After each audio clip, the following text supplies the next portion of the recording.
The summer of 1953 was one of the driest on record across the hill country of southwestern Virginia. The mountains baked under a sun that cracked the red clay soil into puzzle pieces and turned creek beds into pale, dusty scars. Wells that families had relied on for 3 generations were dropping by the week.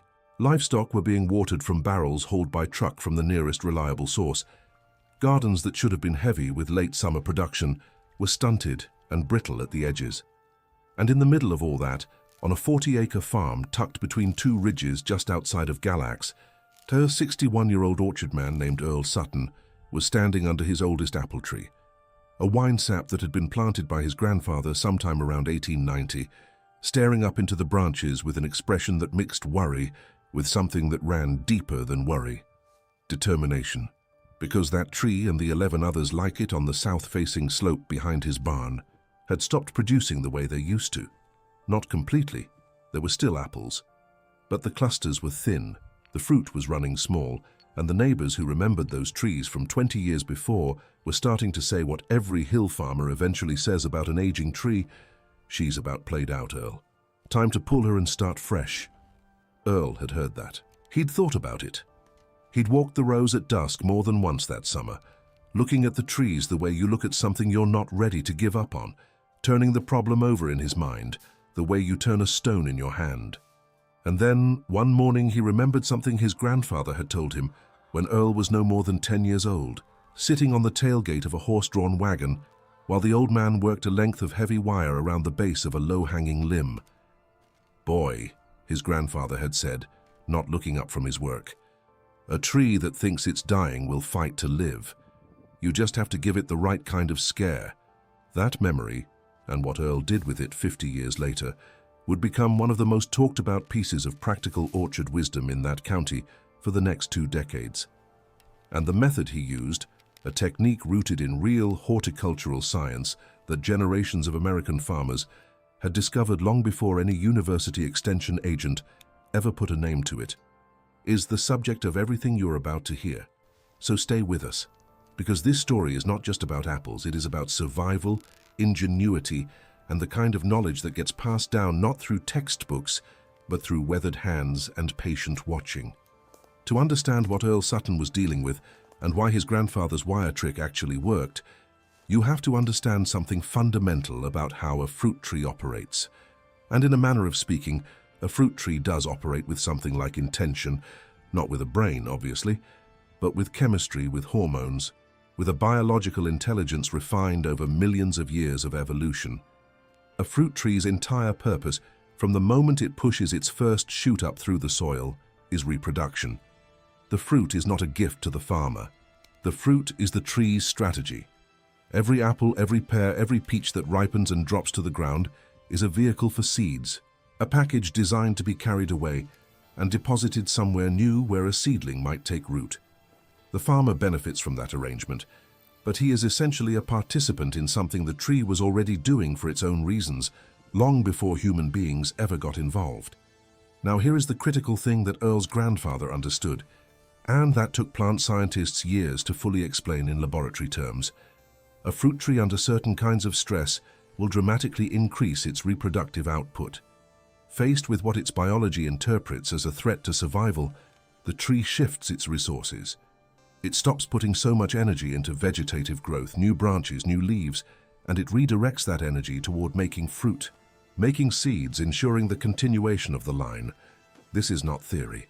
This is observable, documented behavior in virtually every species of commercially grown fruit tree in the United States.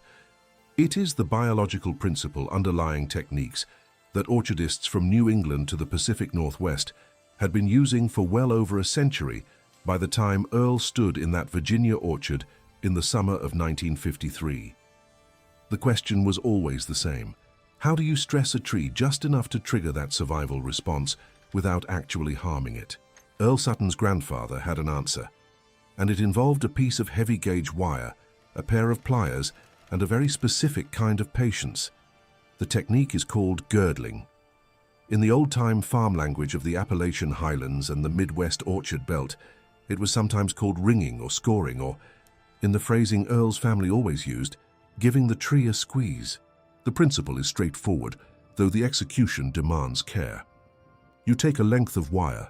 In the old days, it was almost always baling wire, the same material that held together half the universe on an American farm in the first half of the 20th century, and you wrap it tightly around a branch or in some applications around the trunk itself, just above the root collar. You wrap it tight enough to partially constrict the flow of nutrients and sugars moving through the tree's outer layer of living tissue, the phloem, without cutting into the wood deeply enough to actually kill the branch or the tree. The phloem is the tree's highway system for carrying sugars produced by photosynthesis down from the leaves to the roots. When you constrict that highway, sugars begin to back up above the constriction point. The tree, sensing this accumulation and the stress signals that come with it, interprets the situation as a crisis. Its hormonal response kicks in. Ethylene production increases. The distribution of a growth-regulating compound called auxin changes throughout the plant. And one of the direct results is a significant increase in flower bud formation, which the following spring translates into more blossoms, better fruit set, and a heavier harvest. University extension services across the country, from the Virginia Polytechnic Institute to the University of California at Davis, would spend considerable resources studying and documenting this effect throughout the 1950s, 60s, and into the 70s. But American farmers had been doing versions of it since long before those institutions existed. They did not call it phloem constriction or ethylene induction. They called it common sense. Earl walked back to his barn that August morning, stepped around the chickens that scattered at his boots, and dug through the wooden shelf along the east wall where he kept his baling wire and miscellaneous hardware. He found a coil of 12-gauge galvanized wire that had been sitting there long enough that he couldn't remember buying it. He pulled out a length, grabbed his fencing pliers, and walked back to the orchard. He started with the grandfather tree, the oldest winesap on the south slope. And he chose not to girdle the main trunk, but instead to work on 3 of the largest scaffold limbs, the main branches spreading out from the trunk at about chest height. His grandfather had always said you got better results working the branches rather than the trunk on a tree that old, because a trunk girdle on a weakened specimen was too much of a gamble.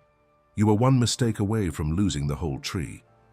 The wire went on carefully, wrapped 3 times around each limb, then twisted just tight enough to hold, not biting into the bark, just pressing.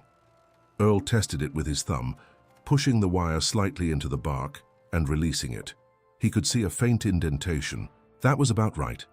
He worked his way down the row, doing 2 scaffold limbs each on 6 of the other older trees. He left the younger trees alone. They were producing fine. When he was finished, he stepped back and looked at what he'd done. 12 trees on that slope, baling wire catching the morning light at chest height on each one, the whole orchard, wearing what looked almost like a set of thin metal bracelets. Mildred came out while he was finishing the last tree. She stood with her arms crossed, the way she always stood when she was reserving judgment on something. "Your grandfather do this?" she asked. "And your daddy?" "Once or twice." Said it worked. She looked at the wire on the nearest limb for a moment. "How long do you leave it?" 6 to 8 weeks, then you take it off before it starts cutting in." She nodded the way she nodded when she thought something was probably foolish, but wasn't prepared to say so out loud. Then she went back inside to start the noon meal, and Earl stood alone in the orchard with his work done, and the summer heat already building in the hollow. Now it is worth pausing here to put this moment in its full historical context, because what Earl Sutton was doing that morning was part of a much larger American story, a story about the relationship between farming families and the land they worked, and about the transmission of practical knowledge across generations without the benefit of formal education or scientific vocabulary. The post-war years in rural America were a time of profound transition. The GI Bill was sending young men to college who might otherwise have stayed on the farm. Tractors were replacing horses and mules at a pace that would have seemed impossible a generation before. Hybrid seed corn had transformed grain production. Chemical fertilizers and pesticides, many of them derived from wartime industrial chemistry, were beginning to reshape what a farm could produce and how it was managed. In that environment, there was enormous cultural pressure on traditional farming knowledge, the message coming from agricultural colleges, from county extension offices, from the salesman who drove out to farms in new trucks with briefcases full of product catalogs, was increasingly clear. The old ways are finished. Science has better answers now. Trust the experts. And in many cases, the experts were right. There is no romanticizing the brutal unpredictability of pre-chemical pest management or the devastating losses that came when crops failed, and there was nothing between a family and ruin. The new knowledge saved real farms and real lives. But in other cases, in many cases, the old knowledge held up just fine under scrutiny.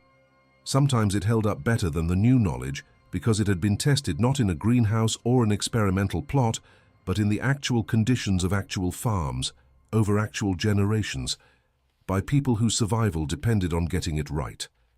The wire trick was exactly that kind of knowledge. Word about what Earl had done spread the way everything spread in rural communities of that era. Slowly, person to person, at the feed store and the grain elevator and the church parking lot after Sunday services.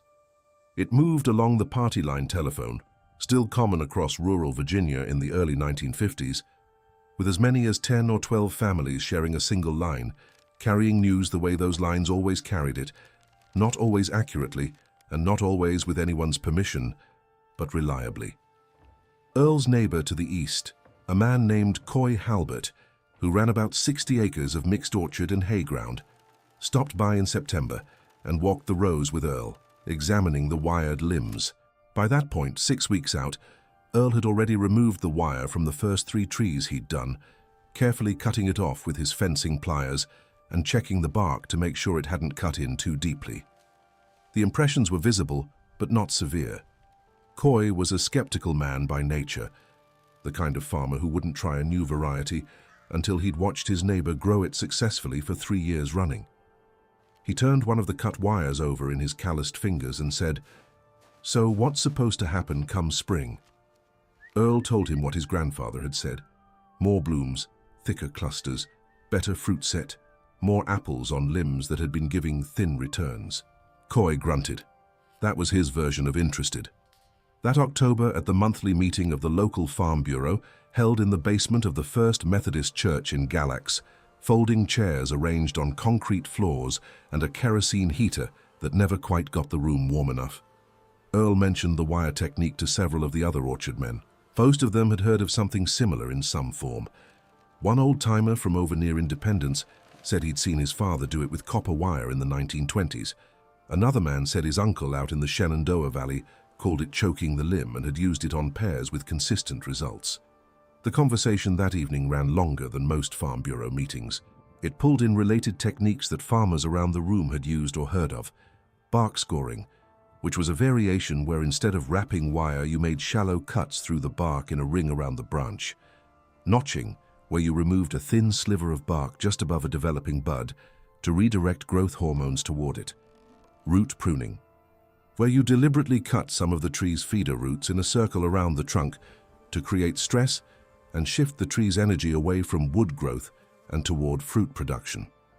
All of these were variations on the same fundamental idea, and all of them had been independently discovered and refined by American orchardists across different regions, different tree species, different decades, without any coordination, without any shared vocabulary, driven simply by the same underlying reality that a tree under the right kind of controlled stress produces more fruit. Every one of those farmers in that church basement had arrived at this knowledge through observation and necessity. The science behind all of them was the same. The names they used were different in every county. The spring of 1954 came wet and cool, a relief after the punishing dry summer of the year before, and Earl Sutton's orchard bloomed in a way that made Mildred stand on the back porch one April morning and say something she almost never said about anything. "Well, I'll be."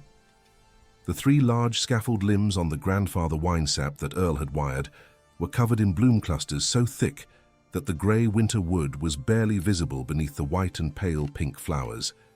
The other wired trees showed results nearly as dramatic. The improvement was not subtle.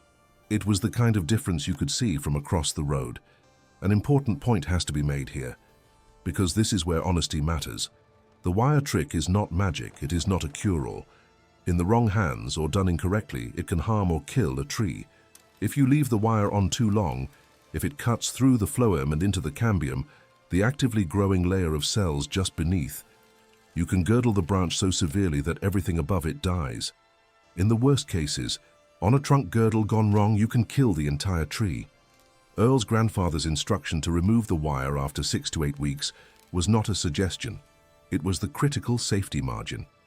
The difference between a technique that works and a mistake that costs you a tree that took 50 years to grow. Furthermore, girdling addresses one specific problem: a tree that is physiologically capable of producing more fruit, but is channeling its energy elsewhere. It does not fix a tree that has fire blight, a bacterial disease that had destroyed orchards across Appalachia in bad years.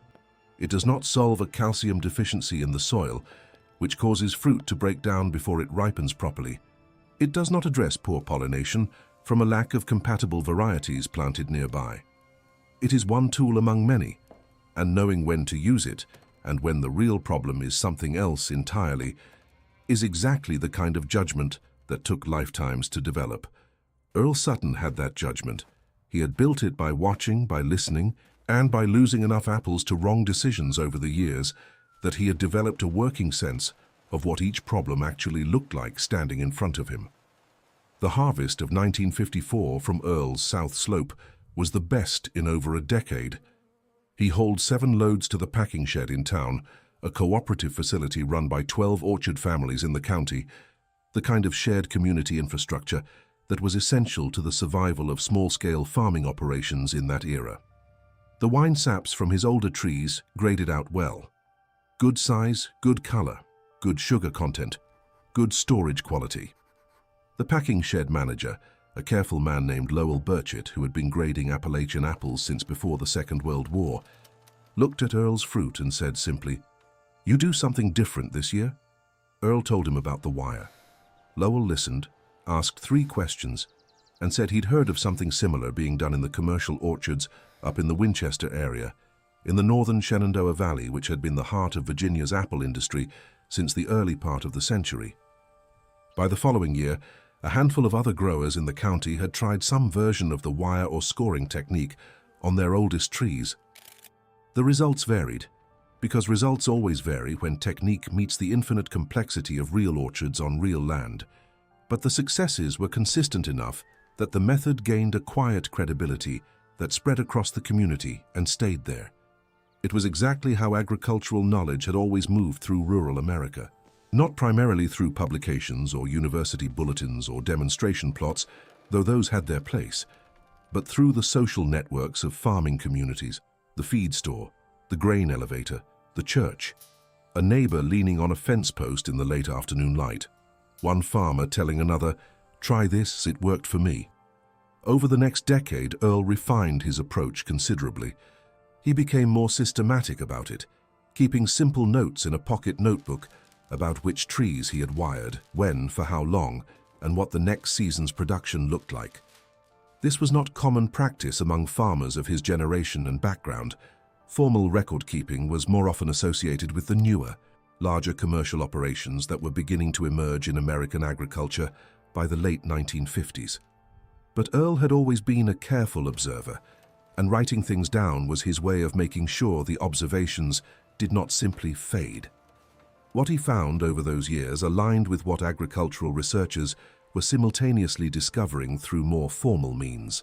The effect of girdling was strongest on trees that were in good basic health, but had tipped too far toward vegetative vigor, putting too much energy into wood and leaf and not enough into fruit. Trees that were already weakened by disease or severe root problems did not respond as well, and the added stress pushed some of them in the wrong direction. The sweet spot, and experienced farmers always knew this intuitively, even when they could not have explained why, was a tree that had plenty of resources, but was simply spending them in the wrong direction. He also learned, through years of close observation and through conversations with a Virginia Tech extension agent named Howard Pritt, who visited the county several times in the late 1950s, that timing mattered enormously. Doing the wire work in late spring, after bloom but before the period of rapid new shoot growth, gave the best results. Too early in the season, and the tree was still mobilizing stored reserves for bloom and the initial fruit set, which complicated the response. Too late, and you were interfering with the hardening off processes the tree needed to prepare for winter. Howard Pritt eventually wrote a brief technical bulletin that was distributed through the Extension Office, drawing partly on conversations with Earl and several other growers in the county, and partly on published research from land-grant universities. The bulletin described girdling and scoring as traditional practices with a sound physiological basis and offered specific guidelines for their implementation. Earl kept his copy folded in the kitchen drawer, next to the Sears catalogue and the almanac. The 1960s brought changes to the orchard country of southwestern Virginia, as they brought changes to nearly everything in rural America. Consolidation in the food industry meant that packing sheds and buyers were becoming larger, fewer, and more demanding about uniformity. Supermarket chains expanding rapidly through the decade wanted apples that were consistent in size, color, and variety. Red Delicious became a commercial juggernaut in this period, its bright cosmetic red and its ability to hold up in cold storage, making it the preferred variety of buyers who cared more about shelf appearance than flavor. The older varieties that had dominated Appalachian orchards for generations began to lose their market. The Winesap, which had been one of the great American apple varieties since colonial times, dark red, firm, tart, an extraordinary keeper, and one of the best cider apples ever grown in North America, was not what the new market wanted. Too dark, too irregular, too old-fashioned. Packing sheds began dropping it from their accepted varieties. Prices fell. And for Earl Sutton, and for many farmers like him across the hills, this was the kind of slow grinding crisis that is in some ways harder to face than a sudden disaster, because it offers no clear moment of decision, no clean break, just a gradual narrowing of options over years. He did some replanting. He grafted Stayman Winesap, a variety more acceptable to the changing market, onto some of his established rootstock, a grafting technique that American orchardists had used for centuries to put new varieties onto mature root systems without waiting the decade or more it took to grow a new tree from scratch. He planted some Red Delicious in a new block on the lower ground near the road. He watched what the larger commercial operations in the Shenandoah were doing and tried to adapt where he could. But he never pulled out the grandfather tree, the old Winesap on the south slope, planted by his grandfather around 1890, managed with wire and patience and a lifetime of accumulated knowledge. He kept it, he kept harvesting from it. He sold some of the fruit from the farm stand Mildred ran along the road during harvest season, pressed what was left into cider in the hand-built press in the barn, and gave away bushels of it to neighbors and family who still understood what a properly grown, properly ripened Winesap tasted like. That tree bore fruit every year Earl Sutton was alive, which was until 1978. The story of Earl Sutton and his Winesap orchard is not a famous story. It was never written up in a newspaper. No one made a documentary about it. It did not change the direction of American agriculture or alter the course of history in any measurable way. But it is, in a very real sense, a representative story. It represents hundreds of American orchardists of that era who faced the same convergence of pressures: aging trees, shifting markets, the cultural pressure to abandon traditional knowledge in favor of modern methods, and the fundamental question of whether what the old-timers knew was worth the effort of preserving. And the wire trick, girdling, scoring, limb bending, root pruning, the whole family of related techniques that farmers across this country had discovered and refined through generations of observation and necessity, represents something even larger than any single orchard. It represents the principle that deep understanding of natural systems does not require a laboratory or a university degree. It requires time, attention, honesty about what you actually see versus what you expected to see, and a willingness to share what you learn with the people around you. The American farming tradition at its best was exactly that: a community of careful observers, sharing knowledge across generations and across fence lines, building over time a body of practical wisdom that was genuinely sophisticated, even when it was expressed in the plainest possible language. A tree that thinks it's dying will fight to live. You just have to give it the right kind of scare. An old man told that to a 10-year-old boy on a wagon tailgate. The boy remembered it for 50 years, walked out into a failing orchard on a dry August morning, and made it work. The following April, he stood at the edge of that same orchard and looked at old trees in full bloom, white and pale pink flowers against a blue Virginia mountain sky, the air carrying the smell of apple blossom and cold creek water, and turned earth. And he stood there for a long time without moving, the way a man stands when he is looking at something he was afraid he was going to lose, and did not. Thank you so much for watching. If this story gave you something, a piece of real history, a practical idea, a moment worth sitting with, please give the video a like and share it with someone who would appreciate it. Every share helps this channel reach more people who care about preserving the real knowledge and real stories of American farm life. If you have not subscribed yet, please do it now. There are many more stories like this one, about the men and women who worked this land, what they knew, how they lived, and the wisdom they carried forward. Hit that subscribe button and the notification bell so you never miss one. We will see you next time. This video is inspired by real historical events, documented agricultural practices, and the lived traditions of American farming communities between 1930 and 1970. It does not aim to represent or offend any individual, family, community, or region.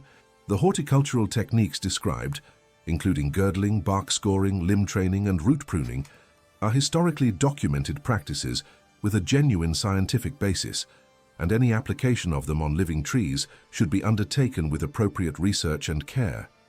Earl Sutton is a representative character who reflects the real experiences of hundreds of American orchardists who faced similar challenges and drew on similar traditional knowledge during this era.